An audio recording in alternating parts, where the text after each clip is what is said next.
to the TIMFD podcast. Today is my favorite day, and this is where we learn how to make the most of each day, even when life shows up with those unexpected plot twists we didn't see coming. If this episode encourages you, would you please take a second to like, share, and comment? Now, let's find out how today can be our favorite day. Hi, everybody. Hey, we have a special guest here today, and that is Matt Allen. Now, Matt is a lawyer who works for, and I'm going to make sure I get this right, Carlton Fields, and you're basically a class action antitrust litigation lawyer. But now, with that in mind, and we're going to be talking about actually classical education mostly, but I wanted you to at least hear this. So, tell me about Carlton Fields for one. You're a shareholder in that. I don't totally understand that. And then what is the class action litigation, if you can go with that? Sure. So thank you, Dave, for having me. Yeah.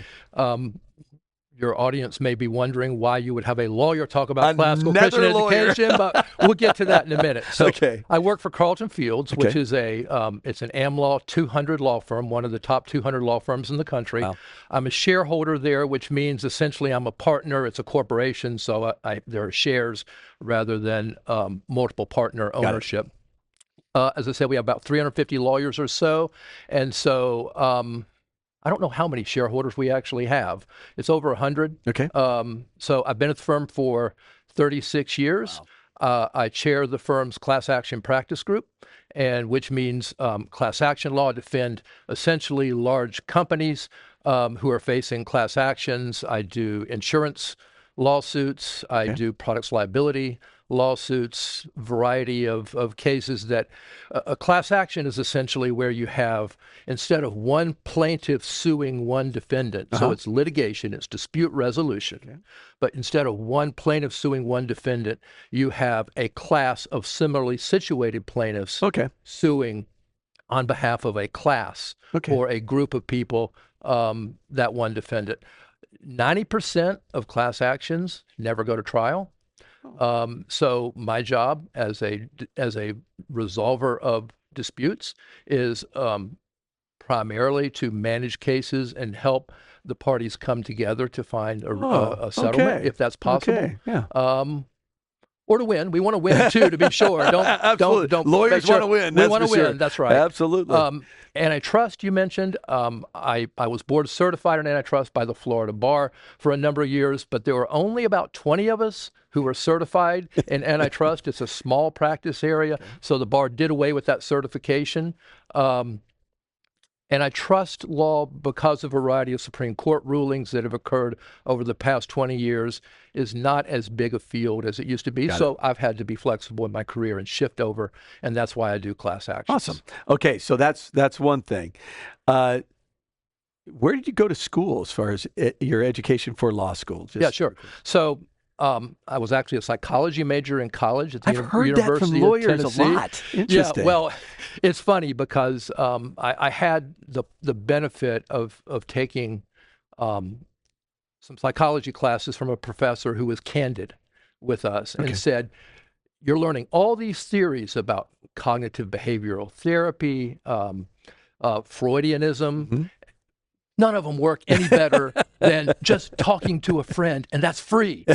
And so I immediately shifted over to law when I heard that. And so I went to Vanderbilt Law School in Tennessee. Tennessee. Yes. Met my wife there. Wow. She was, Connie was the youngest person, at least at that time, to enter into Vanderbilt Law School. Oh, so she went through law school too?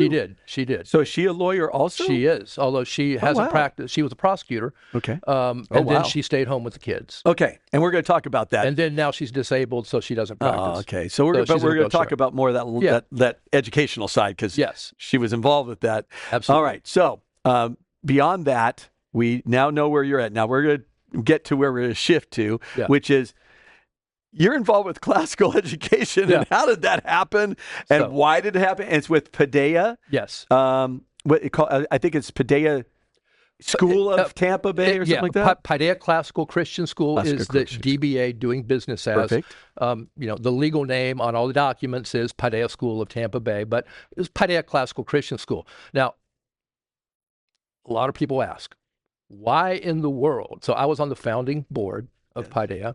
I drafted the the articles of incorporation for the school. I teach there, and we'll get into that too as a volunteer before I go into the office and do my legal stuff. So you're a busy guy. So, yeah, well, and so, but a lot of people ask, why did you choose the name Paideia? Well, it makes sense. It's education. I mean, yes, that's exactly right. So it's the but it's beyond that. It's the Greek. It is very much so. It's the Greek word for education in Ephesians 6:4. Raise your children up in the nurture and admonition of the Lord. Yep. Admonition is the Greek word Paideia. And it's the way it's pronounced Paideia. Paideia. Yeah. And so, but the word is so much richer than just admonition or instruction. You know, when you admonish someone, we're instructing them. And so it's more than just instruction or education. The Greek word, when you look at the semantic range for the word Paideia in a variety of Greek sources, you see that it's referring to enculturation. Yes. It's referring to worldview training. Yes. And so that's what we're all about at Paideia, is not just very narrowly educating, teaching, you know, reading, writing, arithmetic, the core academic concepts that create competency. We're all about enculturation into Christ. So explain that a little bit more. Yeah. Oh, yeah, absolutely. So, because you have lots of notes, and I can't wait to get through all this stuff. And so, for your those watching and listening, Amy Coney Barrett, who was who's on the Supreme Court, she came to her confirmation hearings with just a legal pad that was blank. Yeah, because they asked her that. What's on your legal pad? What's on your legal pad? And said nothing. Yeah, I'm not Amy Coney Barrett. I don't have that kind of ability. So I've got some notes, and I'll get back to my story in a minute. But let me start with why Paideia and what it's all about, with some questions that every parent ought to be asking when you are faced with the question, how do I educate my children? Okay. What is the goal? And we ought to start with the end goal in mind, right? What is the end goal? Not, what's the closest school? What's the cheapest school? Where can my kid get? What do you want to have at the end? Yeah, what do you want to have What's at the end? What's the product at the end? Absolutely. Yeah. And so Paideia, here's our definition of education. The cultivation of wisdom and virtue by nourishing the soul on truth, goodness, and beauty, so that the student may glorify God and enjoy him forever. Wow. That's the end goal. That's what we want. Cultivating wisdom and virtue, not just knowledge and not just values. The culture at large, public schools talk about recovering values. No, it's not values, it's virtues. Yes. Right? Yes. And so, and wisdom, not just knowledge, wisdom, biblical wisdom. Yes. That's what we're after. And so how do you do that? You nourish the soul on truth, goodness, and beauty. Okay. Now, can I ask you a question then? Please, let's unpack this. So truth. Yeah. Let's do what Pilate asked. What is truth? Okay. We start with the fact that Jesus is truth. Yes. Jesus said, I am the way, the truth, and the life, right? So truth is a person in Jesus Christ. But in addition, we can define truth more philosophically. Truth is that which corresponds to reality. Truth is that which coheres together. It's consistent. Mm-hmm. And truth is that which actually works. Yes. And so when you take all three of those definitions of truth, it's objective. Yes. It is not my truth. I hear students all the time. This is my truth. This is my truth. Yeah. Oh, I cringe when I hear that. In deposition training, I've seen some in my legal career, I've seen some education models talking about, well, just tell about your truth. And I'm like, no. It's the truth that matters, not your truth. And that's the problem of our society. Absolutely. That's the whirlwind that we reap with our postmodern culture. And so truth, goodness. Now, when it comes to truth, we also need to look at the converse, right? We need to also see what is false. Absolutely. If you don't know that, then you can't. That's right. You can't define truth. It's like the counterfeit bill. You've probably used this illustration as a pastor. Absolutely. Right, where you have how do you know a counterfeit? By looking at what's real. Yes. Yeah. And so truth, goodness. We need to know what is good. So what is good by what you guys see? Yeah. Again, Jesus is good. Yep. God is good. Yep. And so what God commands is good. By definition, when you say His Word, the Bible is good? Absolutely. That's the foundation of everything that we teach at Paideia. And then beauty. Beauty. Now, a lot of people say beauty is subjective. When I teach my Great Ideas class, I've only taught it once actually, but when I taught my own daughter Great Ideas, we debated that question: is beauty subjective?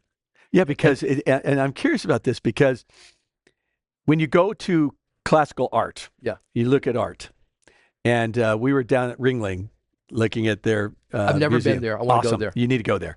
So we went there and we're going, wow, these women that are in these pictures are very large women. Yeah. Well, back then that was beauty, health, all that kind of stuff. And today that would not be considered beauty and health. That's right. So tell me what you're meaning by beauty. There is a sense in which beauty is culturally driven. Yes, it is. And yet there's also a sense in which God Jesus was beautiful, even though he was his figure was ordinary. Yes. There's a sense in which there is, and you look at art and you can see modern art, for example, which is formless and like a blob. Yes. Right. And yet classical art is symmetrical. Yes. And so there is a sense in which there is an objectivity to beauty. Okay, good. And you can't separate beauty from truth and goodness. No, you can't. And so when you put all those together, you see that there is an objective component. Would you say, and I'm going to go back to a biblical worldview, the Bible is beautiful. Yes. What the words are being spoken and what's directing us to is beautiful. Yes. Okay. Yes. And when I teach apologetics, sometimes students, they'll stumble, or hermeneutics, they'll stumble on some passages, right? And they'll go, before you go further, yeah. Apologetics, explain what that is. Okay. Apologetics is the defense of the faith. Yes. Okay. Hermeneutics, how to interpret the Bible. I also teach, I don't know if I've said this yet, but I volunteer teach Bible classes at Paideia before going into the law office. And so I teach a 3-year cycle of hermeneutics, Bible doctrine, and apologetics. Excellent. And so Bible doctrine is essentially putting together, ordering the doctrines of the Bible. Yeah. And there are a host of doctrines, from the doctrine of God, theology proper, who God is, his attributes, his works. The Bible, we start out in that class teaching about the fact the Bible is inspired. Yep. It is inerrant. Yes. And we talk about the canon. Yes. We even talk about the Catholic books. Yes. And the Apocrypha, why they're not there. Yeah. Any event, I've gotten way off course. No, keep going. So the question that students need to ask, going back to your original question. So the question is, what is my goal? And I hope that when parents evaluate schools, they're going to look at that question, what is my goal, from 4 separate dimensions. Yes. The first is biblical literacy. Okay. All right. So what does this school do to promote my child being virtuous and wise and glorifying God and enjoying him forever? Being biblically literate. Second, academic literacy. This is the nuts and bolts of what you think a school is all about. Yes. Right? So is the school competent or the school system competent in teaching children the facts and the ordering of the facts that they need in order to be a successful, to be a wise and virtuous person? Third, cultural literacy. Yes. What does the school teach about America? What does the school teach about economic systems? What does the school teach about our founding of our country? Yes. What does the school teach? Is the school progressive in nature? Are the classes teaching students ultimately to despise and hate America? Or is the school teaching students that America was essentially founded as a Christian nation? Yes. And on Christian principles? Not every founder was a Christian, of course, but that's... A few were deists. A few were, but nonetheless... But they still believed that God created, and then he got his hands off of it, but they still believe God created. It's right there in the Declaration of Independence. Yes. Matter of fact, we just finished a series called Biblical Worldview, where I had some of my elders teaching on it, and what you're just talking about there is what we brought to the church. Yeah. So yes. So a lot of families, when they're looking at kindergarten, they don't think about this issue of cultural literacy, because at the kindergarten level, typically in your neighborhood school, public school, you don't really face issues of anti-Americanism, although you might today. It's creeping in. I know that in New York and California, you will. Absolutely. Yes. And they're teaching. I don't know about other states, but I know those 2 states have a real problem with that. They're teaching the gender wheel. Yes, they are. They're teaching LGBT issues. They're teaching transgenderism. Yeah. All antithetical to the Bible. Yes. All. Yes. And that's something that has to be taught for your. When I'm saying has to be taught, as you get high schoolers and middle schoolers coming in, they need to understand the difference between a biblical worldview and what's going on with the secular worldview, and how do we defend and do the 1 Peter 3:15, to have a good answer for those who ask. That's right. Is that kind of what you're in? Absolutely. That's where I'm going with this. Good. So cultural literacy, and then the fourth dimension is school culture. Okay. What is the school like? This is the one that moms intuitively know when they walk in the door. Are students smiling? Are they happy? Right? Important. Do they enjoy? Do the teachers love the students and the students love the teachers? Yes. That's the fourth dimension, though. That's not the first. That's the fourth. Yes. And you've got to get these in order. Biblical first, then academic, then cultural, then school culture. Mm-hmm. And you ought to ask that question of every school. Now, Matt, I think you should ask that question of every church. Oh, yeah. I'm going to be watching this over again, taking notes, or if you have the notes here, I can grab, because you have that there. Yeah. Because I need to talk to my leaders and say, hey, this is a format that we need to look at with our church. We already have it, but we don't have it centered like this. So I love that. Let me give you an example from a church perspective. Yeah. I faced recently with, or my daughter faced. My daughter is, I have two daughters. Alyssa's 31, Ashley is 28. Okay. Alyssa, they're both married. Alyssa has my two grandchildren who are ages 6 and 4. Wow. Emma, the oldest, went to Paideia as a kindergartner last year, and I got to drive her to school. It's just wonderful to see, to fly back those memories. That's fun. Yeah. So anyway, so they were looking at a preschool, and I'm not going to give the name because it's a local Tampa preschool, but all her friends, all my daughter's friends, late 20s, early 30s, love this preschool, looks great. And then I just went on the website. Oh, yeah. I spent 45 seconds going to the affiliated church, looking at the statement of faith, and realizing, hon, this is a liberal church. You do not want your children there. You don't want your kids there. No. And so parents got to look at these things. Now, when you say liberal church, tell me, because there's going to be people that are going to watch this that don't, and thank you for watching this, that don't have a biblical worldview at all. So when you say liberal church, tell me what you think. I have a view of what that is. Yeah. Tell me what you think that is. The statement of faith didn't reference inerrancy or inspiration of Scripture. That's one. That's a big one right there. Yeah. They seem to be affirming of LGBT. Yep. That's another one. And other, alternative family structures, as the world would call it. Yep. There was no focus in the statement of faith on Christ and his atonement. So those are the three red flags I remember. You and I are on the same page. I just wanted someone to understand that. Did you notice there wasn't an attack towards a person? No. It was about a worldview and what we want to see our children. People are very nice, according to my daughter. Absolutely. I'm sure they are. But they're naive and what are they teaching? They're deceived. Yeah. That's right. Exactly. And being naive and deceived is not a good place to be. That's right. So that's right. So how do public schools fare on these four dimensions? And a couple of data points. Thank you. The Nehemiah Institute, I don't know if you've heard of them. Yes, I have. They put out a worldview survey. And they surveyed, going back to 1988, my document goes through 2015 because I pulled it off a PowerPoint presentation that I have. But I looked at it over the weekend. They bring it current to 2025, last year. So they evaluate the worldview position of high school youth in the church community, approximately 100,000 students from 1,000 different churches. Okay. So this is our kids, our youth, right? This isn't the world's youth. Yeah. This is our youth. Yes. Now, where do they go to school? Public school kids in 1988, about 38% remained in church in 1988. Public school Christian kids. Wow. By 2015, and the statistics carry over, it's about the same number today, less than 10%. So when they graduate, they do go back. They don't go back to church, and that's pretty common. Yeah, unfortunately. Yeah, Now, the hope is that they'll come back, as it says in Proverbs 22:6, hopefully come back. That's right. But the initial, probably next 10 years, at least, most of them will not go be involved in the church. They won't darken the door of the church. That's right. That's right. So why do you think that's the case? I think it's because they spend the majority of their time in school. Yes. What you do in church on it's very small. 2 to 3 hours a week. It's very small. Yeah.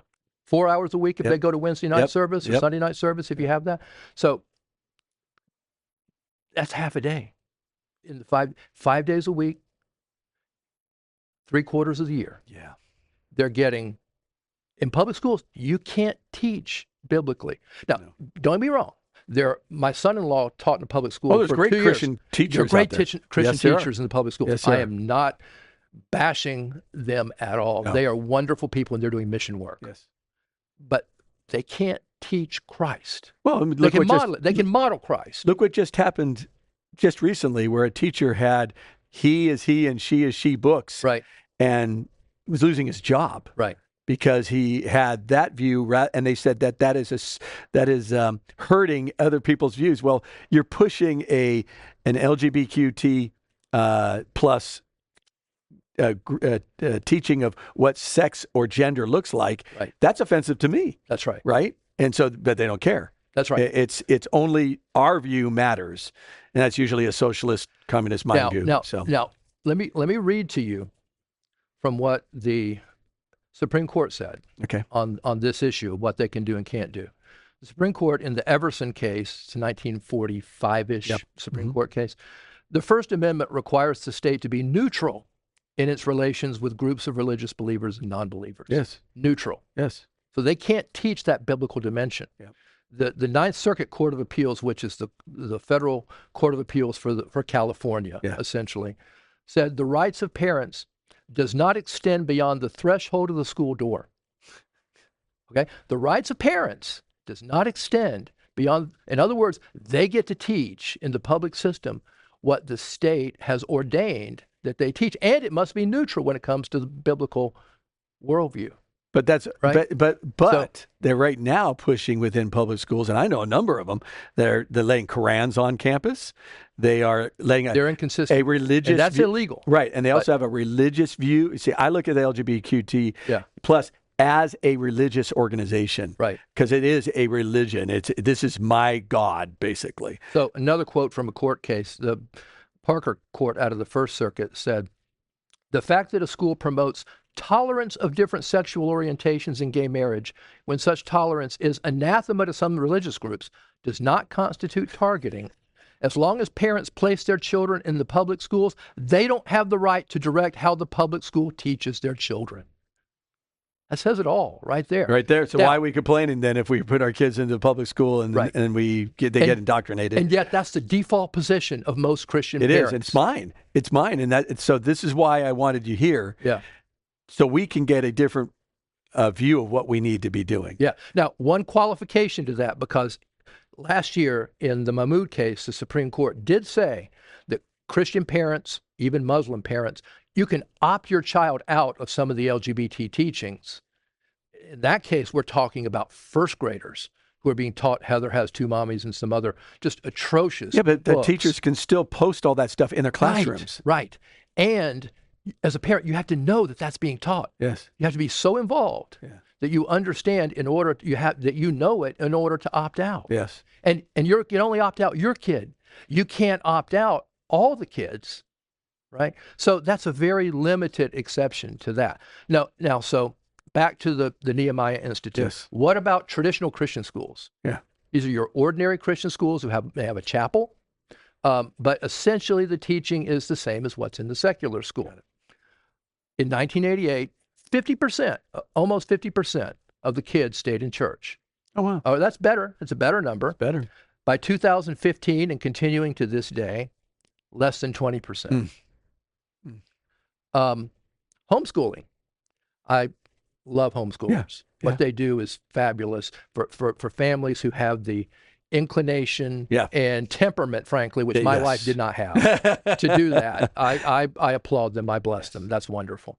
Homeschoolers, I don't have a date on here, but extrapolating approximately 2000 when they started and homeschooling really started going around that time. Yes, exactly. So we're talking about a little over 40%. Now it's around 50%. Okay. Stay in church. Okay. That's only 50. That's only half. Yeah, it's only half of them. Now, biblical worldview Christian schools. Yes. Schools who adopt a Paideia, a Christian worldview, an enculturation. 70% remained in church in 1988, and the numbers are around the same. The numbers haven't really fluctuated. Okay. So obviously there are a few who don't. Yes. 30%. Absolutely. And that's true at Paideia. That's true. True in the human race. Absolutely. Absolutely. There's another study I want to cite for you.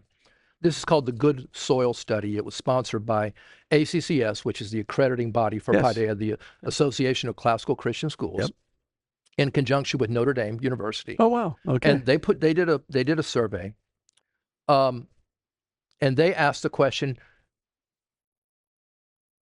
how well do public school graduates, prep school graduates, Catholic school graduates, evangelical school graduates, homeschool graduates, and ACCS school graduates, which is classical Christian schools, how well do they do at accepting the authority of church and church leadership, frequency of religious church attendance, and belief that the Bible is an infallible guide for personal faith and behavior? Yeah. Let's just go with that last one for a second.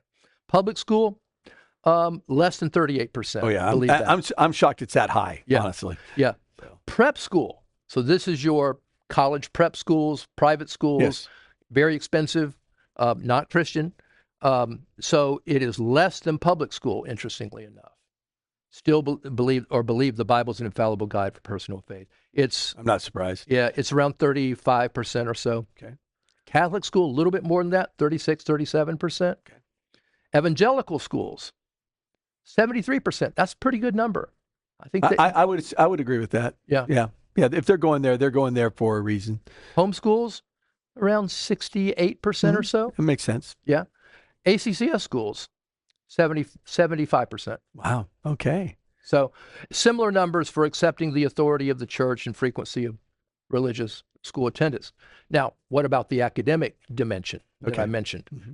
How well prepared for college are these kids? Big difference. Yeah. So public schools, you're talking about 50%. Okay. That's probably generous, I think. Perhaps. I think so. Yeah. Prep schools, you're talking about 68%. Makes sense. Catholic schools, a little higher than that, 70% or so. Yep. Evangelical schools, about 55%. Yeah, it drops down, I'm sure. It does.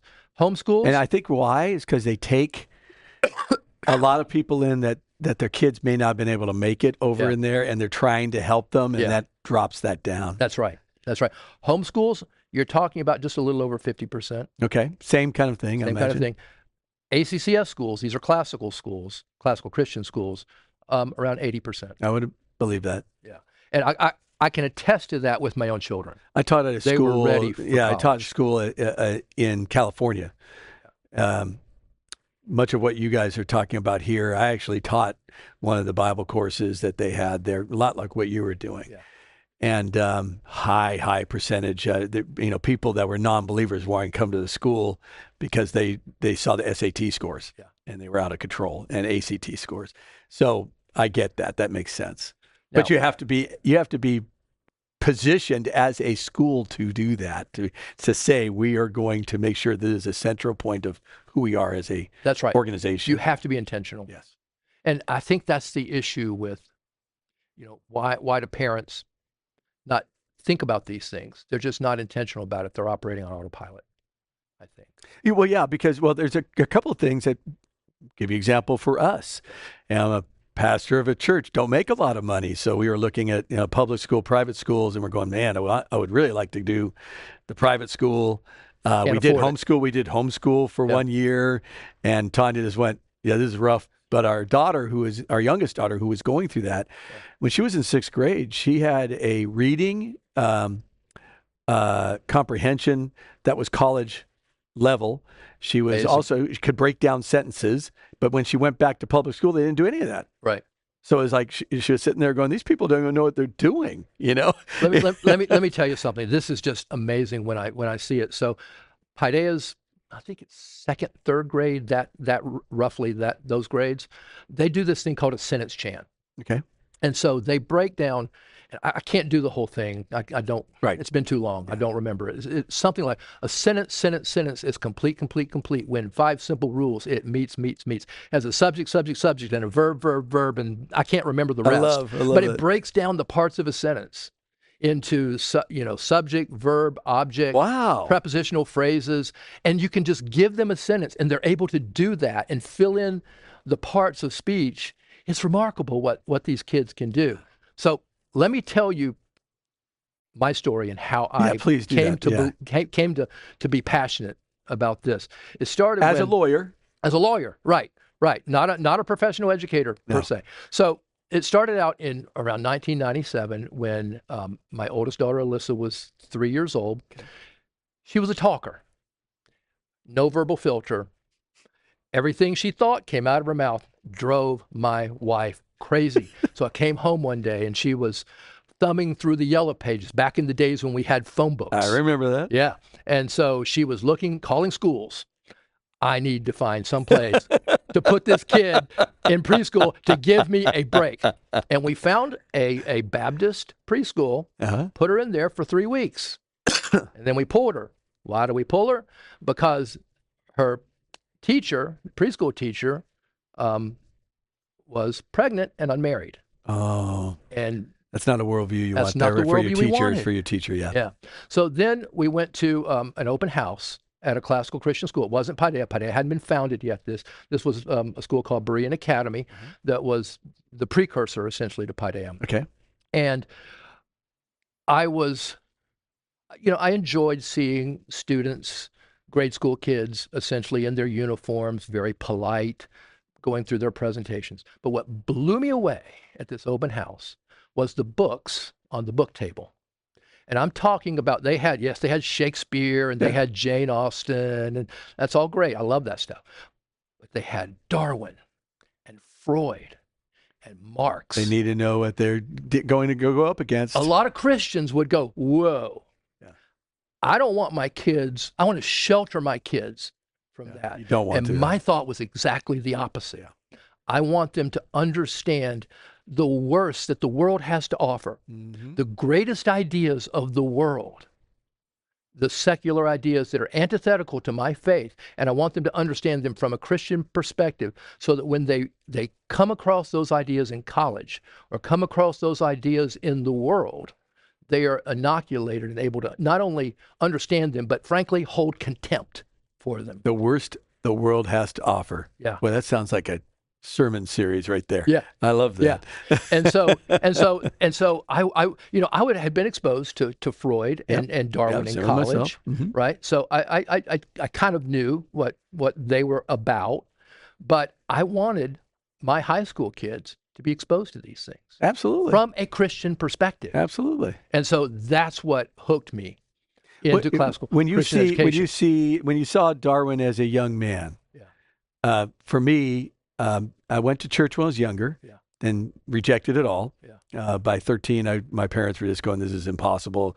This kid's not going anywhere, and he's going to cause us trouble. Let me stay home," which is hilarious. The rest of the kids went. And I was antithetical to Christianity, but I was also antithetical to Darwin. I thought it was the dumbest thing I ever heard in my life. And I was reading and going, where are the transitions here? What's going on here? To me, in my mindset, Marx, again, to me, as a non-believer of Jesus Christ, but looking at Marx and going, are you kidding me? We're going to follow this guy? Yeah. You're going to say that his particular philosophy makes sense? And it didn't make sense to me. Right. And I saw people jumping on that. Okay, I was wondering where you were on that. Yeah, same with me. So I was privileged to go to a not a classical, but a Christian school. Nice. K through 8th grade in Alabama. And we were taught creation.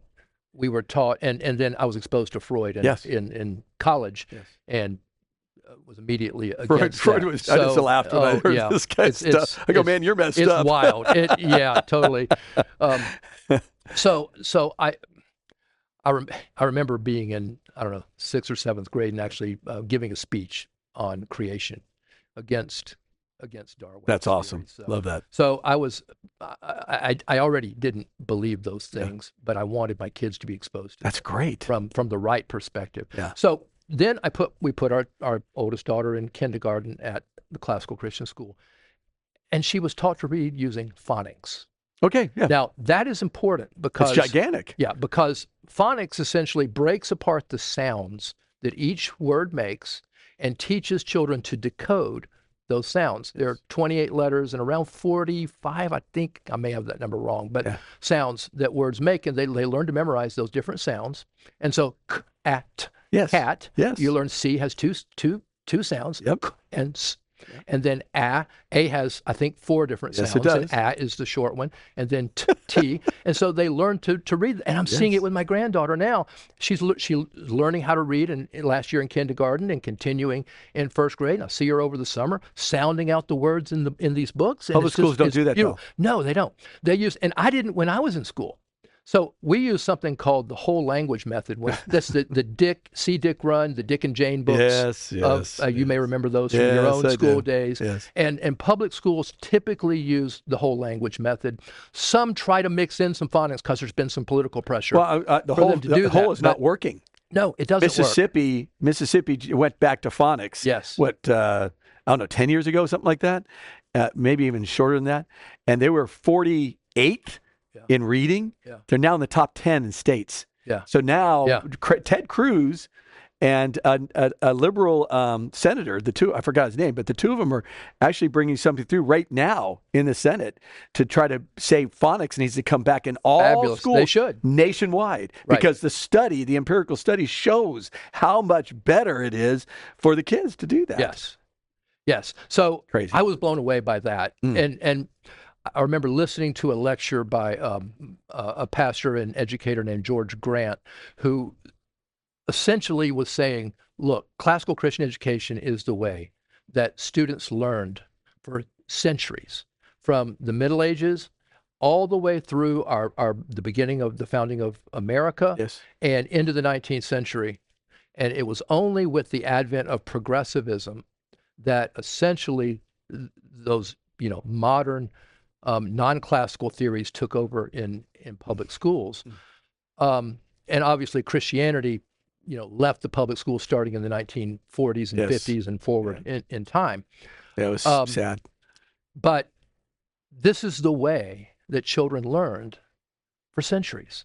And we were robbed. I know. We were robbed. Yeah. And so that was my thought going into it. And I was just blown away. And then as my daughters continue to progress in their education, they learn the sentence chant, they learn the history timeline, where they start with creation, fall, flood, nations, and they learn these hand motions, and I can't do them.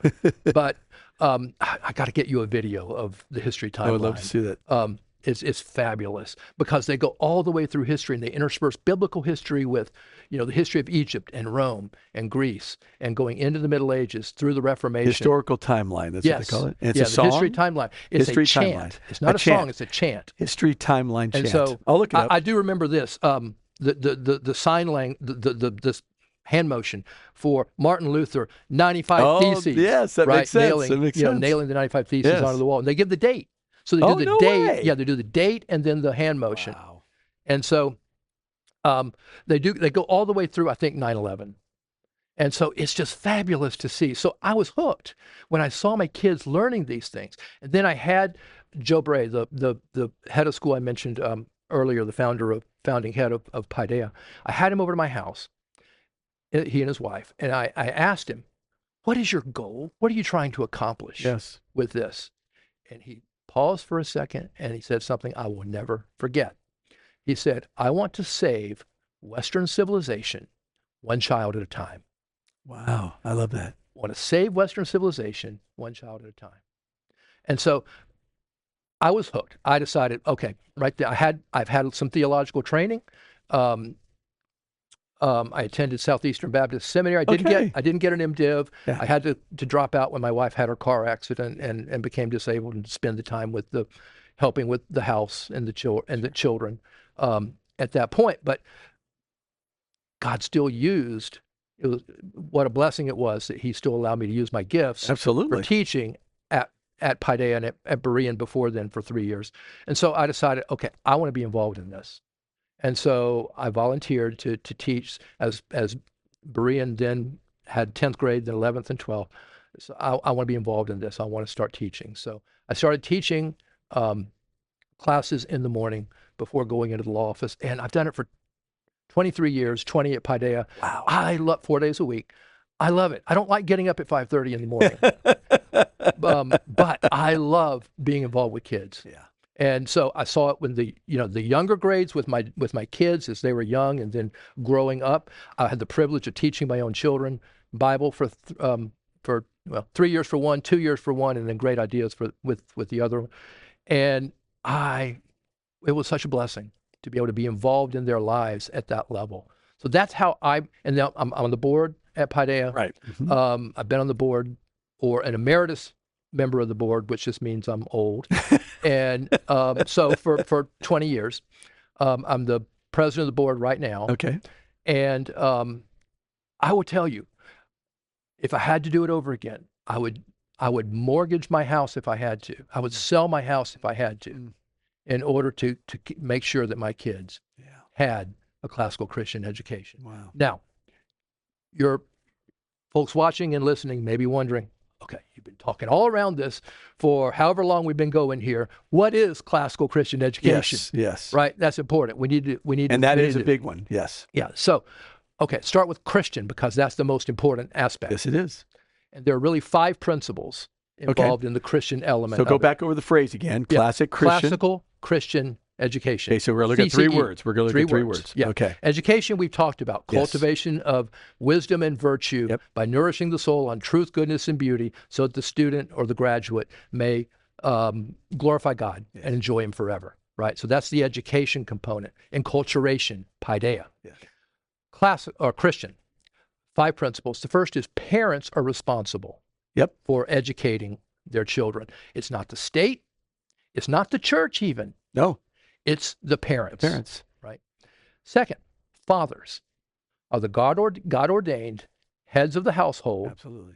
And they need to take an active role in educating their children in as much as it is possible. Yes. I recognize there are families where you have divorce situations, single-parent families, where fathers are not in the home. But if the father is in the home, the father should not be passive. No. Father needs to be active. He needs to be the spiritual leader of his home. Absolutely. All right, third principle. The role of the school, contrast this with the public school that we talked about, where the rights of parents stop at the door. Mm-hmm. The role of the school is to be, here's a Latin phrase for you, in loco parentis. Okay. In loco parentis, in the place of the parents. That doesn't mean we usurp the place of the parents. Right. It means we come alongside the parents, we support the parents, and the role of education that's happening in the home. Yeah. That's what the school is supposed to do, to assist, but never to usurp the parents' role. Makes total sense. That's what the school does. It's supposed to do. Absolutely. All right. Number 4, every subject must integrate the Word of God into its teaching. Yes. Every subject. Absolutely. Literature. Mathematics, everything. Absolutely. I agree. Mathematics is logic. It is God's Pascal. It's pretty simple stuff there. It's God's ordained logical order of reality. Yes. Science, obviously. Creation. God is the creator. Yeah. And the we can talk about God's revelation in Scripture, but God also has a second book, the law of nature. Yes, it is. Right? Or the natural revelation, general revelation. You'll see God in it. Absolutely. And the same God. Yep. He doesn't speak with a forked tongue. No. He speaks the same in Scripture as he does in nature. That's right. Right. Yeah. So I mean, just microbiology, just looking at the cell itself and breaking it down all to the very little, smallest parts of it, the mechanisms involved with that. That is a creator who put this all together. You may know and the designed name of this. It all. There's a film out, a documentary out that is. It's less than a year old. The Story of Everything? The Story of Everything, yes. It is wonderful. I don't know if you've seen it yet or not. I'm going to. I tried to get my wife to. She goes, David, it's too much for me right now. And I went, okay, I'm going to watch it.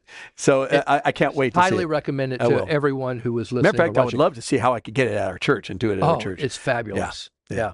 So the story of everything. So every subject integrates the word of God, and all knowledge comes from our God who is sovereign. Yeah. Right. So, and the fifth point of the Christian element is God's word is the standard.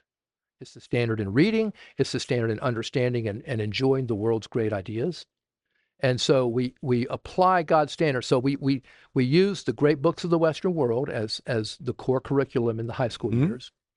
But we teach those things, those books. We teach the Odyssey. A lot of talk about the Odyssey right now because of the Christopher Nolan film, big right? movie. It's not even close to exactly how the book was written. That's what I understand. I haven't seen it yet. The end is the complete opposite. Yeah. So it's kind of woke on that end. But it's amazing how they did the thing. Yeah. It's pretty crazy. Yeah. So I haven't seen the movie yet. I intend to. But for those of you who have seen the movie, go back and read the book. Yeah. Yeah. Go read. And don't get a really old translation like Alexander Pope, which you'll find in the Barnes & Noble edition. Go get Fagles. Go get Fagles. Fagles is better than Emily Wilson, who is woke. Okay.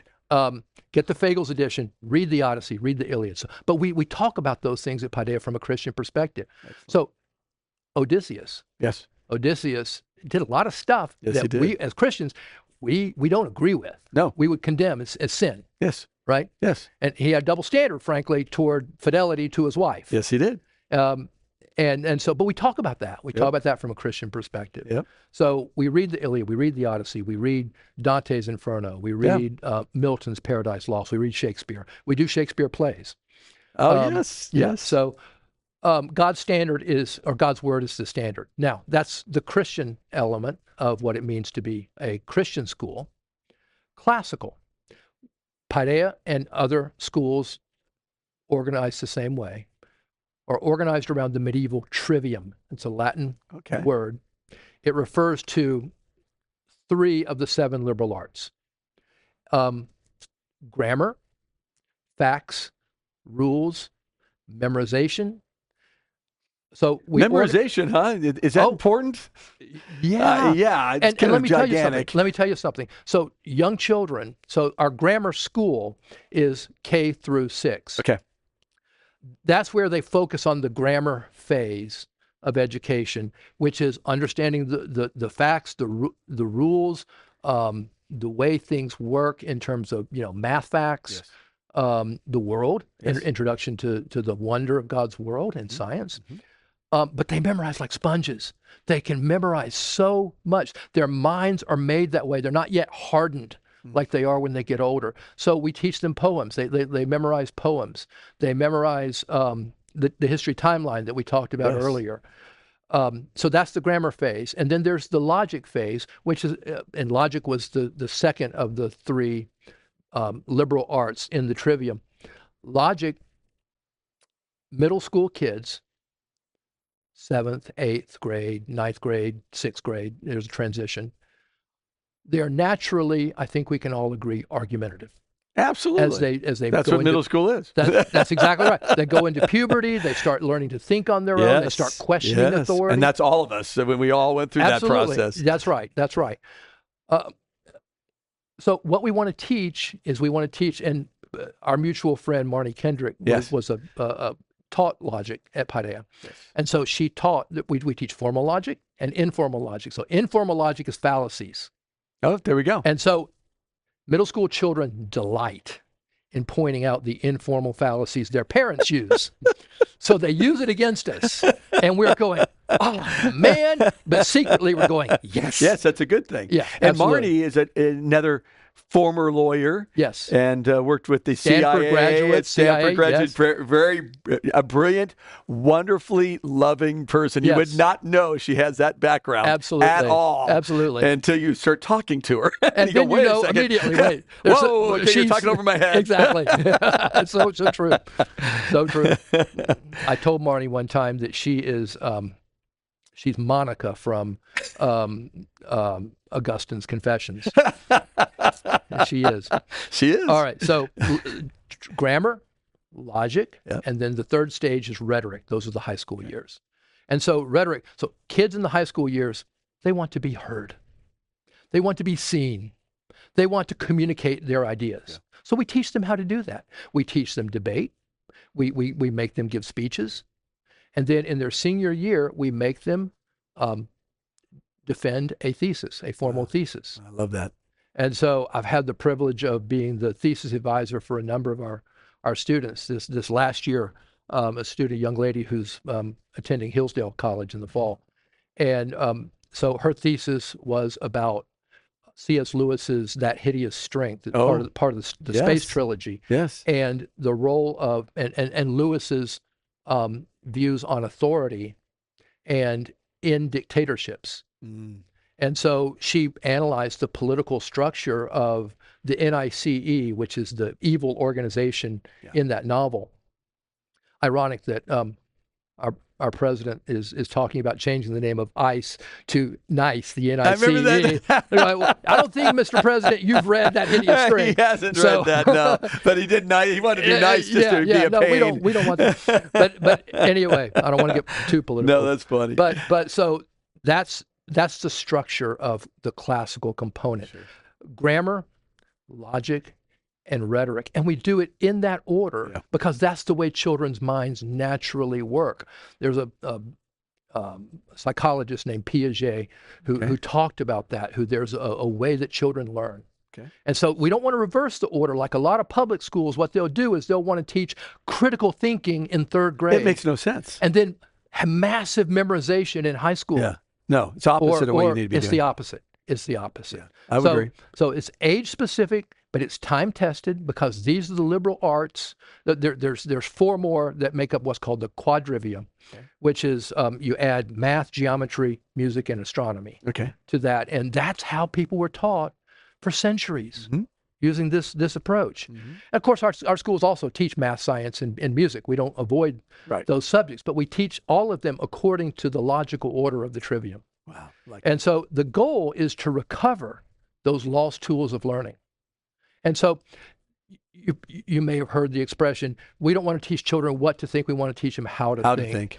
That's not quite right. We do want to teach them what to think. We want to give them core concepts and ideas. We do. But we also, more importantly, I think, want to teach them how to think. Yeah. Well, you want to do both. You want to do both. You want to know what to think, And that's the grammar, right? That's the facts. Yes. But we want to teach them how to think, how to order those facts in the right way. So you can be logical in your conversation.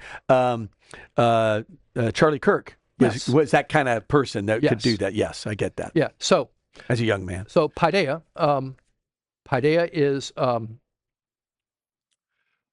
in Temple Terrace. We are located on 56th Street. Okay. We've been housed at Belmont Baptist Church for the last 20 years.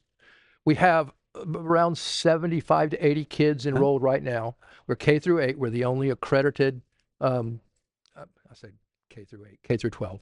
We're the only K through 12 school, accredited classical Christian school in Tampa. Wow. As I said, we've been around since 2006. You say it's because it's harder to put together and get the right people to be able to do this type of school? It is because you have to have the right people to do it. You do. It's a challenge. Brilliant people.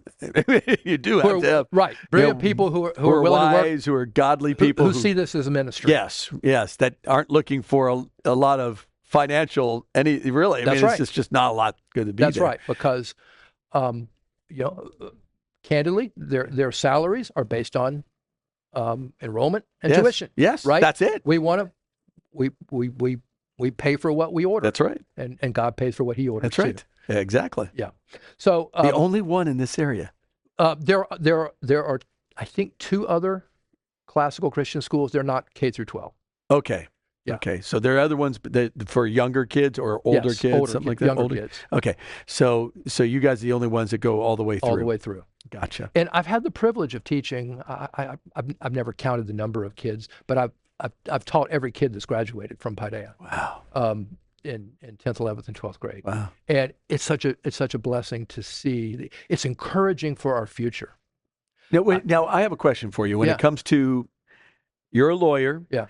That means you're a busy person. Yeah.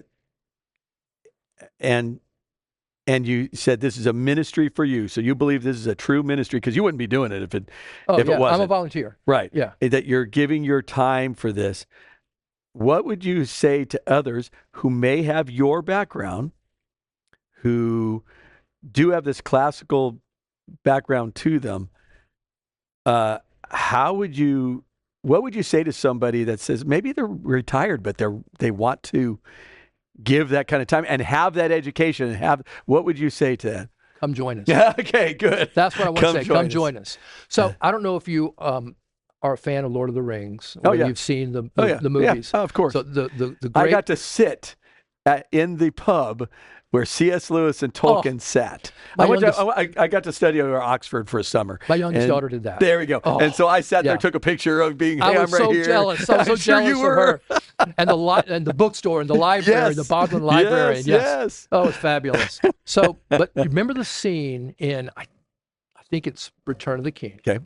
Where in Gondor they need help. Yes.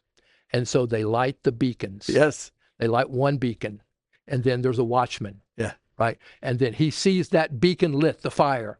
And then over the mountains, there's more beacons. Yeah, they start lighting. And so lighting all the way through. Yeah. So that's the way I see classical Christian schools. Okay. Right now, we are beacons. We're beacons of light. But the more we grow as these schools, the more they develop, the more we have graduates coming out of these schools. Keep in mind, the modern classical Christian school movement has only been around since the 1980s. Wow.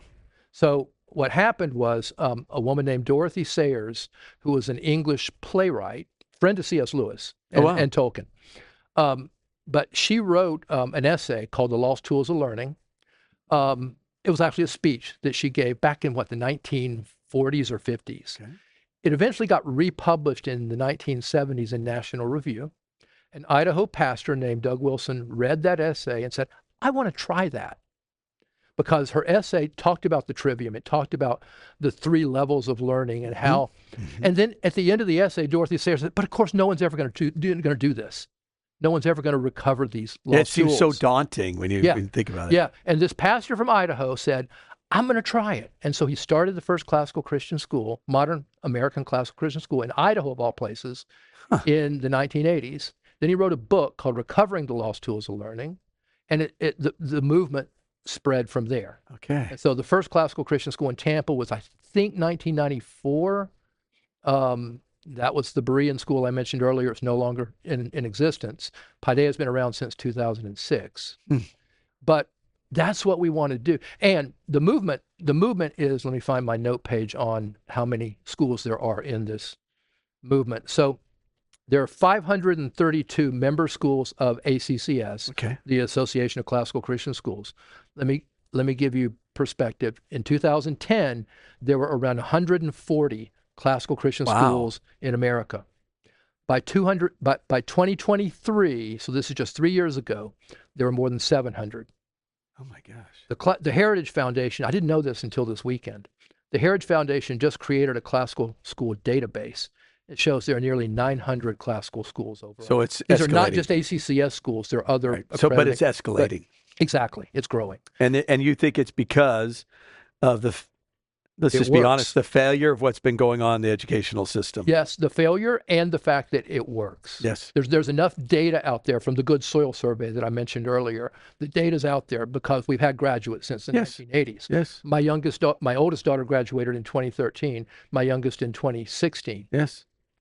I can say from personal experience, I know it works because my kids were so ready for college. So my youngest daughter is a lawyer. My oldest daughter is a Latin teacher and now stay-at-home mom. But they were so ready for college that college was easy for them after Paideia. It works. It works. Wow. And it's tried and true because it's not something that's new. It's not something that's experimental, even though it's only been around in America since the 1980s. It's recovery of something that's very ancient. And that's what makes it so attractive. Well, another question I have for you, it's 58 minutes, but I got to ask.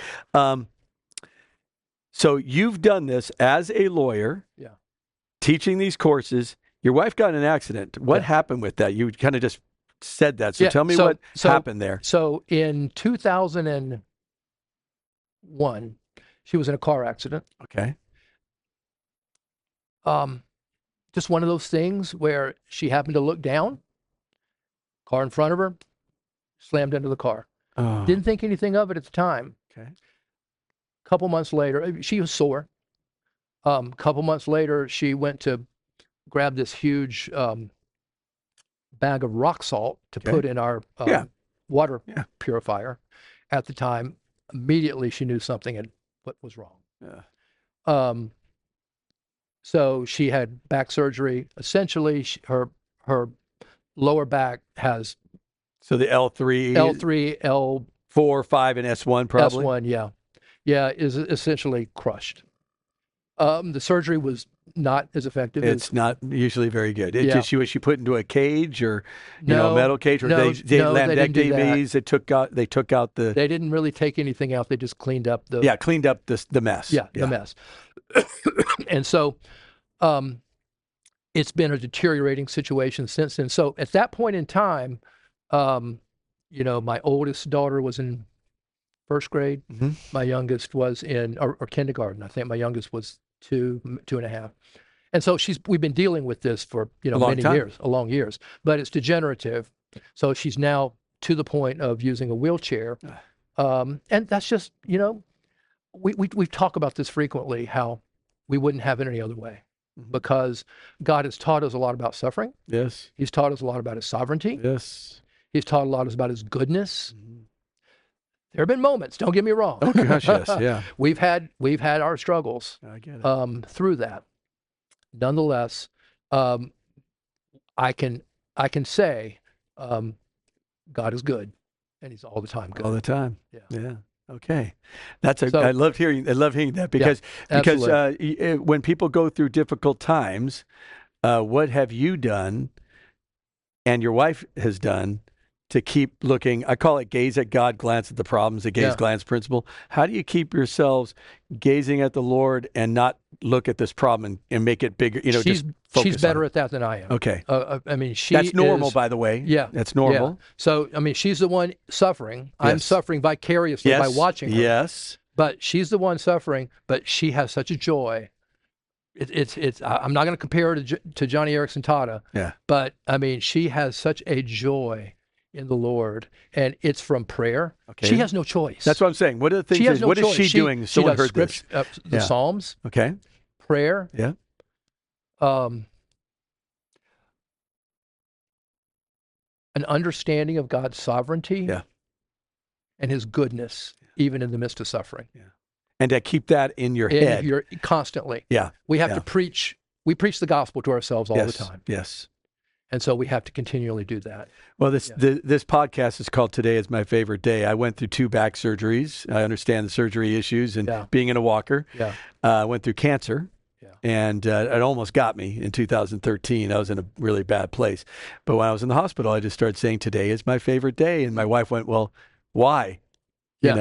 And so I went over to who God is, and went through 6 simple principles of who God is and would speak that out every morning. Is Romans 8:28 one of those? Yes, of course. Yeah. And I just kept on speaking these out and ended up, the staff said, why don't you, as I was coming back, could you do a sermon series on it? And then they asked if I could do a book on it. And I did that. And I speak these out still to this day every morning to keep my eyes on there. Because there's days where the body just breaks down, as your wife knows. Yeah, absolutely. And there are days that, my wife calls me gutless because there's a lot of stuff that's been cut out of me because the joke part of the whole thing. Got to laugh, right?